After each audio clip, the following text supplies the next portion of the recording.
yang memiliki titik didih paling besar. Titik didih kamu lihat kan titiknya apa? Titik didih itu D ya. D itu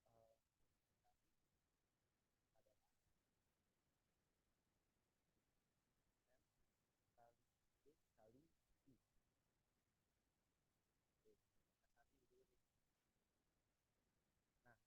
Nah, karena di sini tidak diketahui jenis larutan. Apa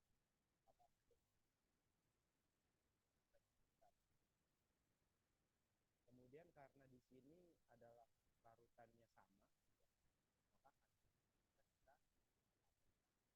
lihat N saja atau molalitas.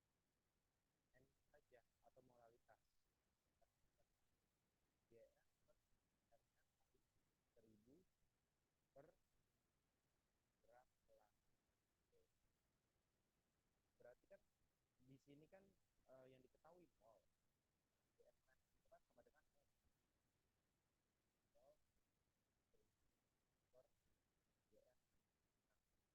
Berarti supaya di sini yang diminta adalah titik didih yang paling besar. Titik didih paling besar berarti kan nanti 100 ditambah delta TB nih yang kamu dapat dari perhitungan. Nah, maka supaya mendapatkan nilai delta TB-nya yang paling, maka secara logika kita pilih molnya yang paling besar ya, mol besar, tetapi dengan gram pelarutnya paling kecil. Mol yang paling besar dengan gram pelarut paling kecil. Contoh, misal kita pilih 0,1, jadi 0,1 dikali 1000 per 200. Ya. 1000 per 200 itu kan berapa? 5. 5 kali 0,1 berarti sama dengan ini 100 ditambah 0,1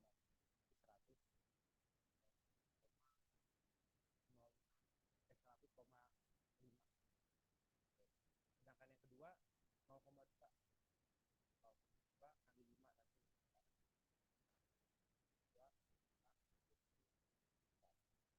besar Q daripada P. P nggak kecil. Ini 0,2 300 1000 dibagi 300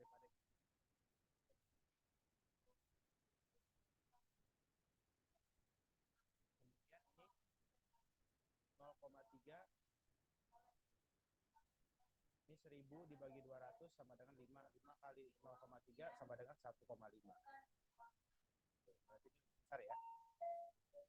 Kemudian T 0,4 400 berarti 1000 per 400 berapa? 10 dibagi 4 2,5 lah ya.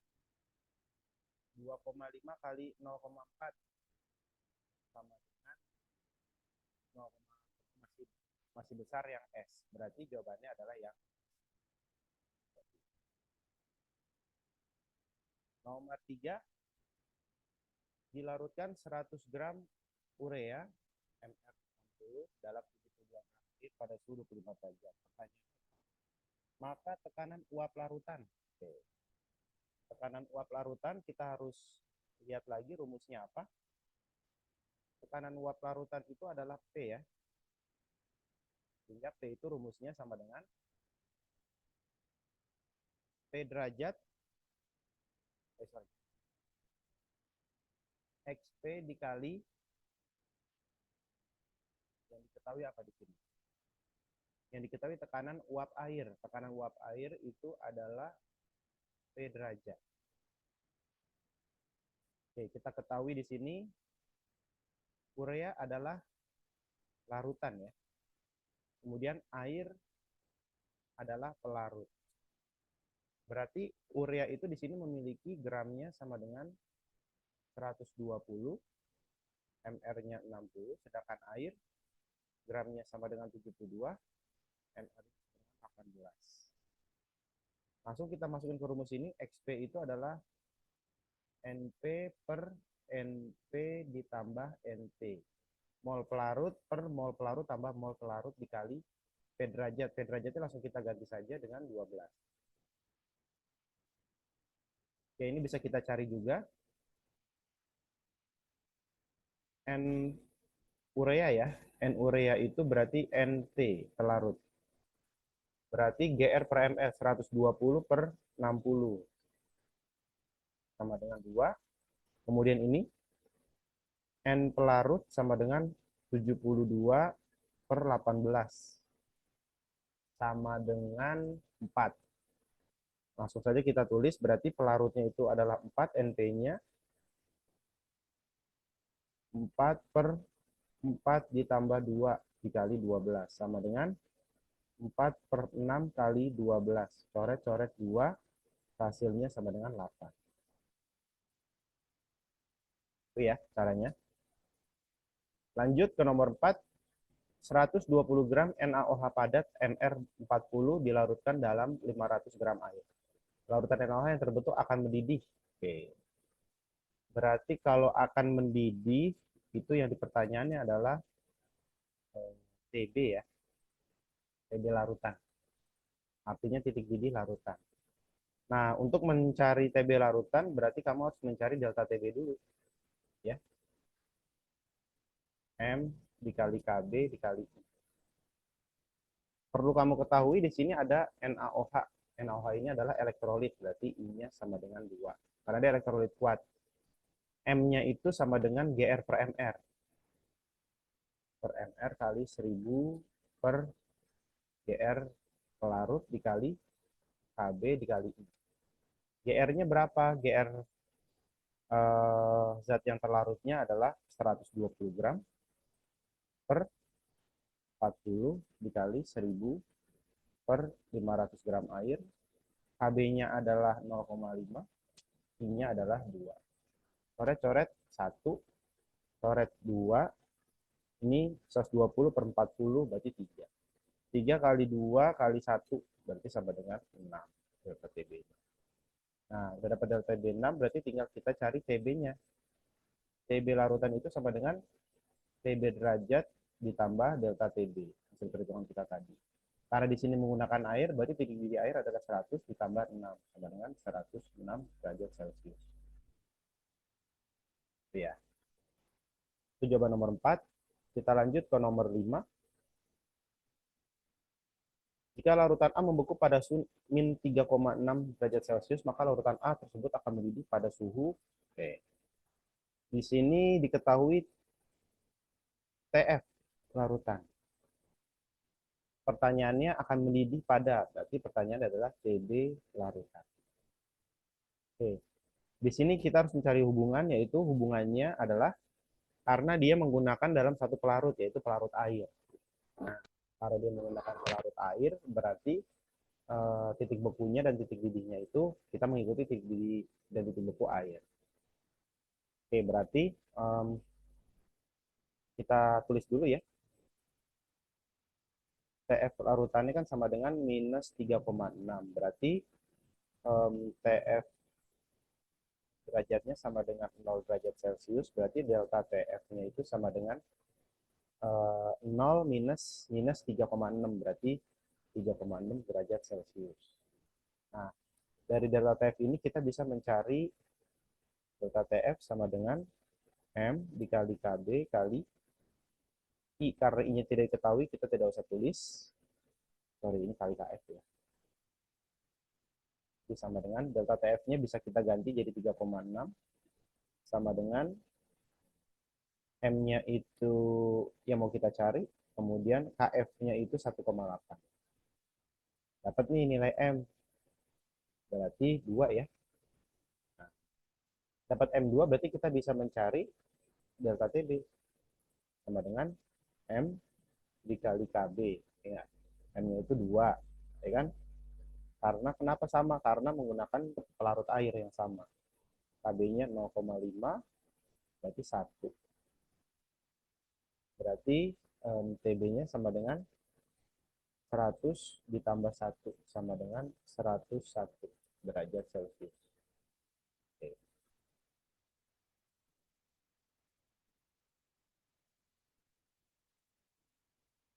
Nomor 6. Larutan elektrolit dengan kepekatan 2 molar membeku pada suhu minus 28,8 derajat Celcius. Jika tekanan beku air 0 derajat Celcius dan KF 1,8, maka faktor Van Hout. Oh, yang ditanya faktor Van Hout. Moralnya udah diketahui, membeku pada suhu berarti ini adalah TF, larutan. KF-nya sudah diketahui. Pertanyaannya Van Hout I. Nah, kita ketahui kan rumus dari, berarti kan ini hubungannya delta TF ya. M dikali KF dikali I. Berarti kita harus mencari delta TF-nya dulu. Nah, kalau TF-nya minus 28 ya delta TF-nya sama dengan 28,8. Itu ya. Karena kan ingat, berarti 28,8 sama dengan M-nya. M-nya itu 2, KF-nya 1,8, I. 2 dikali 1,8, 3,6. Berarti sama dengan, berarti I sama dengan 28,8 dibagi 3,6. Berarti jawabannya sama dengan 8. Itu ya, nomor 6. Nomor 7. Nah, ini ada gambar, kemudian di sini ada 5 wadah. Di sini berisi konsentrasi yang berbeda ya. Yang hitam ini zat larut, yang putih itu adalah partikel pelarut. Nah, di sini kita lihat zat larutnya yang paling banyak itu di sini ada 4, di sini ada 5, 3, 2, 1. Ini yang Bapak tulis adalah zat terlarut. Nah, itu yang kita perhatikan ya. Gambar yang menunjukkan titik didih larutan yang paling besar. Oke, titik didih larutan yang paling besar berarti kan adalah kita mencari delta TB, kemudian kita dari situ mendapatkan TB larutan. Oke, di sini tidak perlu kita hitung, kita hanya melihat hanya berdasarkan teori saja bahwa titik didih akan semakin besar ketika zat pelarut semakin banyak yang dilarutkan. Itu ya. Titik didih akan semakin besar berbanding lurus dengan banyaknya zat pelarut. Oke, berarti yang mana yang banyak zat larut adalah yang nomor 2. Seperti itu. Lanjut, nomor 8. Penerapan sifat koligatif penurunan titik beku. Nah, desilinasi air laut menjadi air tawar, itu adalah tekanan osmotik. Etilen glikol ditambahkan pada radiator, itu adalah titik beku. Membuat cairan infus yang akan dimasukkan dalam tubuh manusia, itu adalah tekanan osmotik. Garam dapur menggunakan es putar, itu adalah penurunan titik beku. Garam pada lintah adalah osmotik. Berarti yang benar adalah 2 dan 4. Nomor 9. Tekanan osmosis dari larutan 1000 mili yang mengandung 34,2 gram gula pada larutan. Oke, di sini pertanyaannya tekanan osmosis. M, R, T, I. I buat elektrolit karena ini gula adalah non. Jadi ini tidak usah kita cari. M-nya berarti GR per MR kali 1000 per mili kali R kali T. GR-nya berapa? GR-nya adalah 34,2 per MR-nya 342 kali 1000 per milinya adalah 1000 mili kali R 0,082. Oke. T, suhunya itu adalah 27. Ini ubah Kelvin, berarti 27 tambah 273 sama dengan 300.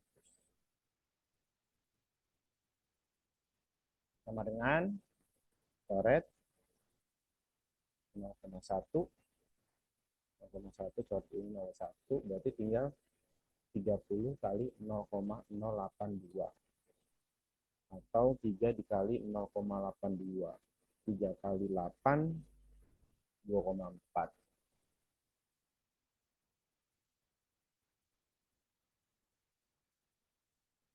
Oke, jawabannya adalah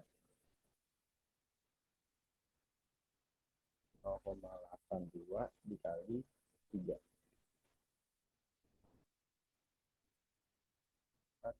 2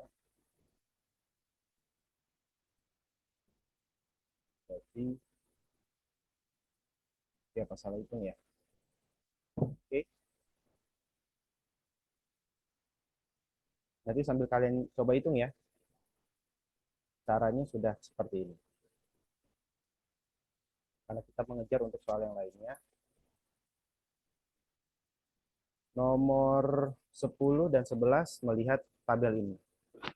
Diagram sel yang tepat untuk menggambarkan proses tersebut. Nah, ini adalah sel volta.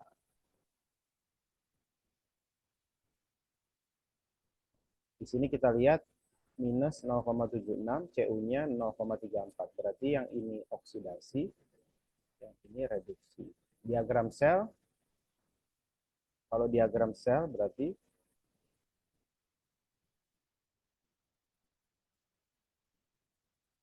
oksidasi, jembatan garam, reduksi ya. Nah, yang oksidasi adalah Zn, berarti ini kita balik nih. Berarti Zn2 plus, reduksinya tetap ini Cu2 plus.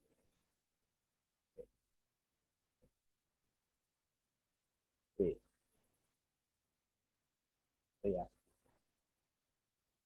Nomor 11, besarnya potensial sel, N0 sel. Nah, berarti besar kurang kecil aja. 0,34 min 0,70. Berarti sama dengan 0, 1,1 volt. Spontan ya.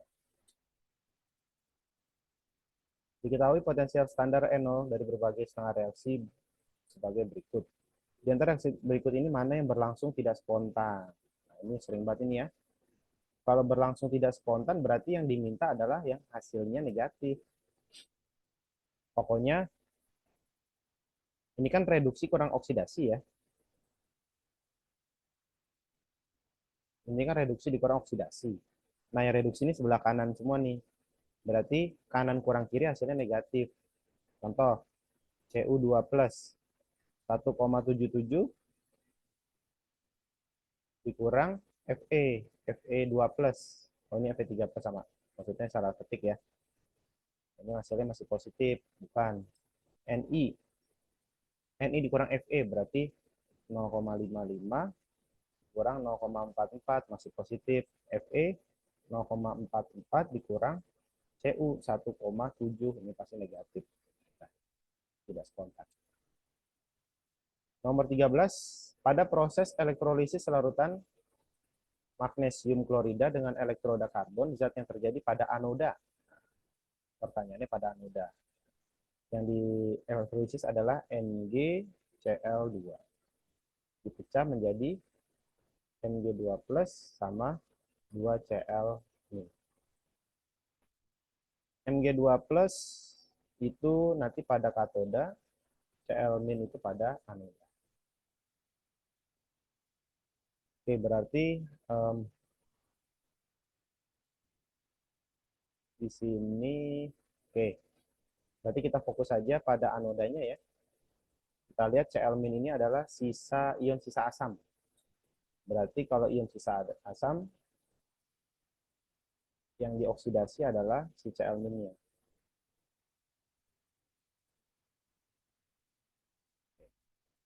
Cl min ke Cl2. Ini karena diatomik. Berarti, nah itu ya, 2 Cl min, Cl2. Berarti elektronnya ada di sebelah kanan. Oke. Berarti zat yang terjadi pada anoda yang terjadi adalah Cl2, gas klorin. Itu ya, nomor 13. Nomor 14 sama seperti nomor 13. Kita harus buat reaksinya dulu. Kalau kita bagi menjadi 2K plus sama CO3 2 min. Ini katoda, ini anoda. Berarti katoda karena ini K, ya, K itu adalah golongan 1, maka yang direduksi air. Ini CO3 karena ion sisa asam, maka yang dioksidasi adalah air. Berarti jawabannya langsung saja kita tulis. Yang direduksi adalah air, berarti H2O juga sama, H2O. Reduksi, kalau reduksi berarti di sini OH-. Kalau oksidasi H+. Naik ya. Kemudian kita bawa dulu yang kita kerjakan. H+, di sini kurang O berarti ditambah O2. Berarti yang atas kebalikannya nih, kita tambah H2. Lanjut yang bawah lagi. H2O, berarti ini ada 2, kita kali. Maaf, sebelum ke sana. Oke, di sini kita kalikan dulu. Di sini O-nya 2, ini kita kalikan dulu jadi 2. Berarti di sini 4H2 atau 4H. Nah, di sini supaya jadi 4, maka kita kalikan 4.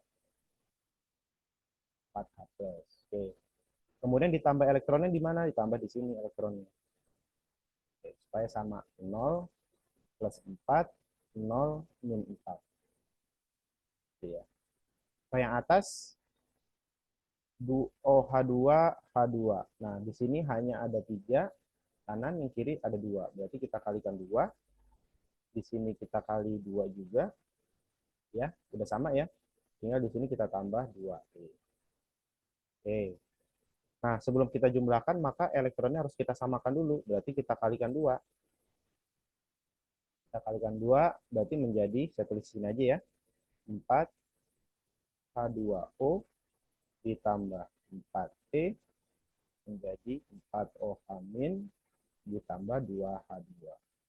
Nah, ini tetap 2H2O menjadi 4H plus ditambah O2 tambah 4P. Oke, sekarang kita jumlahkan. Coret. Ini 6H2O menjadi 4OH- ditambah 4H plus ditambah 2H2 ditambah O2. Oke. Berarti jawabannya mana? Tinggal kita lihat. Berarti jawabannya yang 4H plus 4OH- 2H2 tambah O. Berarti jawabannya yang D. Itu ya. Lanjut nomor 15. Jika larutan MgCl2 direktrolisis dengan larutan kuat arus 3A, waktunya segini, maka di katoda akan diendapkan logam Mg sebanyak, nah, ini berarti Faraday. Ya. Faraday itu rumusnya W sama dengan P kali I kali T per 96.500. Ini rumus utamanya. Nah, sebelum masuk ke sini, maka kita harus mencari nilai, karena ditanya logam Mg ya. Kita ionisasi dulu nih. MgCl2 menjadi Mg 2 plus sama 2Cl-. Kita fokus ke sini aja nih. Kita lihat di sini ternyata PbO-nya 2. Kita lihat dari sini aja nih, PbO-nya. Ya. Nah, nanti akan dipakai di E sini.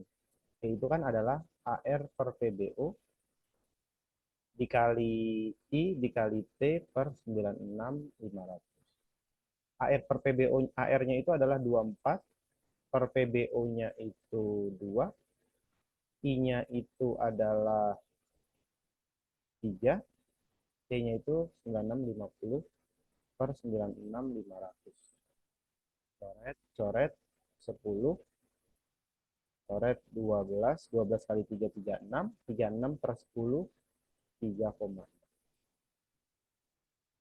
itu ya. Lanjut nomor 16, larutan NiSO4. NiSO4 dielektrolisis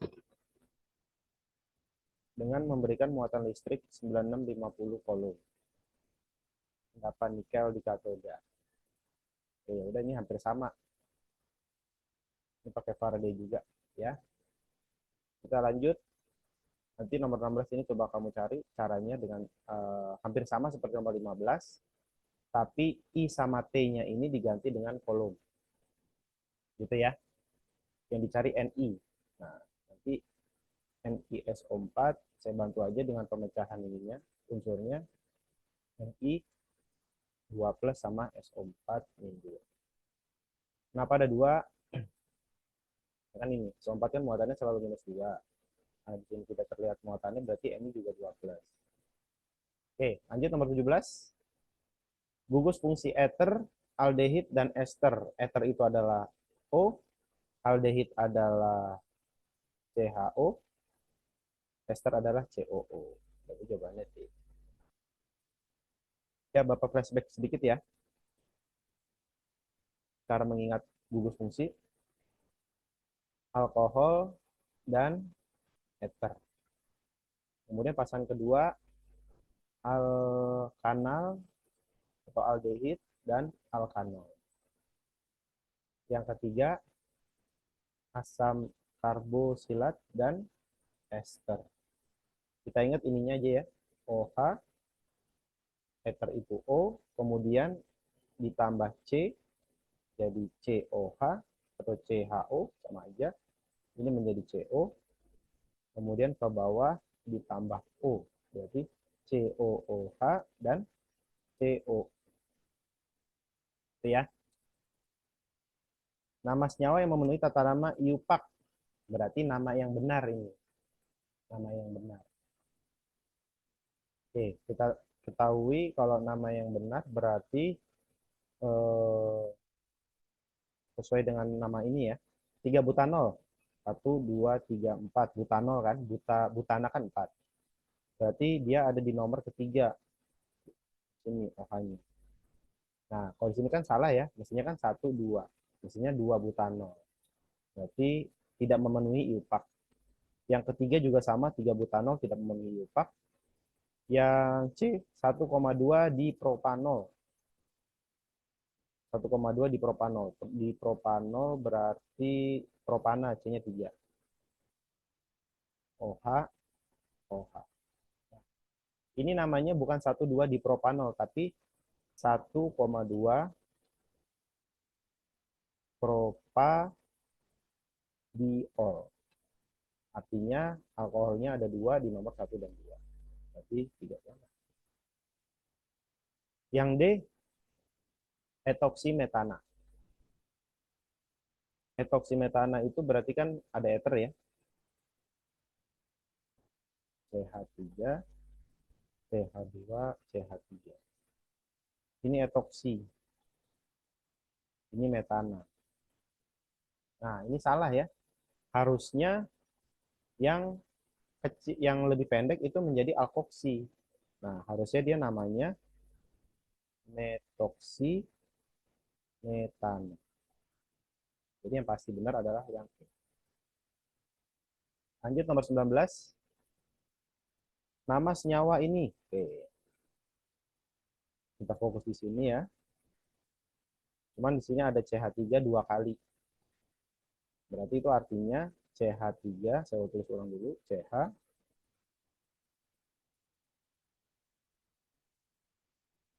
CH2, CH3, kita uraikan saja, CH2, CO, CH, nah ini CH3 2 kali, berarti artinya CH3 pertama di sini, yang kedua boleh di bawah, boleh di atas.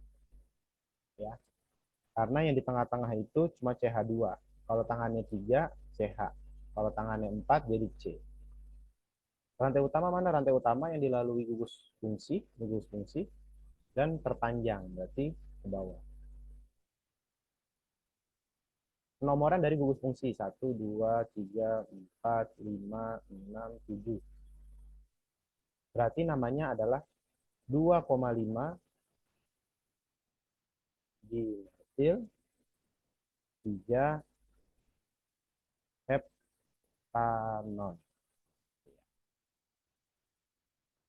25 di metil 3 heptanon. Karena 7 heptanon. Ini penamaan secara IUPAC. Kita lihat gugus fungsinya. Gugus fungsinya ini. COO itu adalah ester. Nah, sekarang kita lihat kalau ester itu berarti namanya dibagi 2. Yang kita sebut adalah di samping O-nya dulu. Ini menjadi alkil, berarti karena C-nya ada 2, berarti menjadi etil. Nah, rantai utamanya ini. Yang dilalui gugus. 1, 2, 3. Berarti namanya propana. Berarti namanya etil Karena ini kan propana 3 ditambah gugus ester, jadi namanya etil propanoat.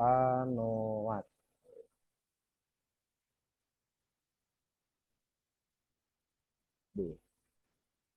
Nomor 21, nama IUPAC dari senyawa ini. Nah, ini adalah gugus fungsi dari ether ya, pokoknya di tengah-tengah. Kemudian karena kanan kiri sama-sama panjang, berarti ini adalah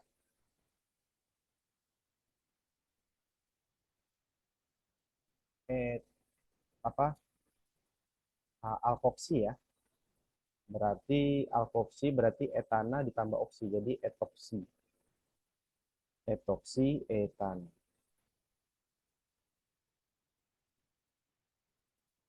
Kenapa nggak diethyl ether, Pak? Diethyl ether kan juga benar. Ya benar, tapi itu adalah tata nama trifil. Nomor 22, gugus fungsi dari senyawa karbon. Gugus fungsi dari ether dan alkohol. Ether berarti O, alkohol itu berarti 1 dan 4. Nama IUPAC dari senyawa berikut. Berarti ini kita baca lagi ya. CH3 ada 2 kali ya. CH, CH3, CH, OH, C2H5 berarti CH2, CH3. Rantai utamanya mana? Rantai utamanya yang terpanjang dan melalui gugus fungsi. Penomoran dekat dari gugus fungsi. 1, 2, 3, 4, 5. Sehingga namanya menjadi 2 metil 3 pentanol. Oke. Nomor 24, nama senyawa di atas adalah, ini kalau kamu bingung dengan struktur seperti ini, kamu buat lurus aja dulu. Dibuat lurusnya jadi gini. CH, itu ya. Nah, ini CH3 ini jadi cabang. Bengkok. Kan diluruskan. Nah, ini ada gugus fungsi. Ini gugus fungsi dari asam karbosilat. Berarti sudah pasti namanya diawali dengan asam.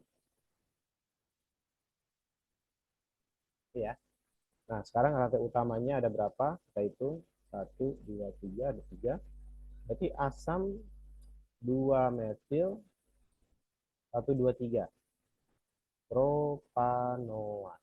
Itu ya. Itu nomor 24.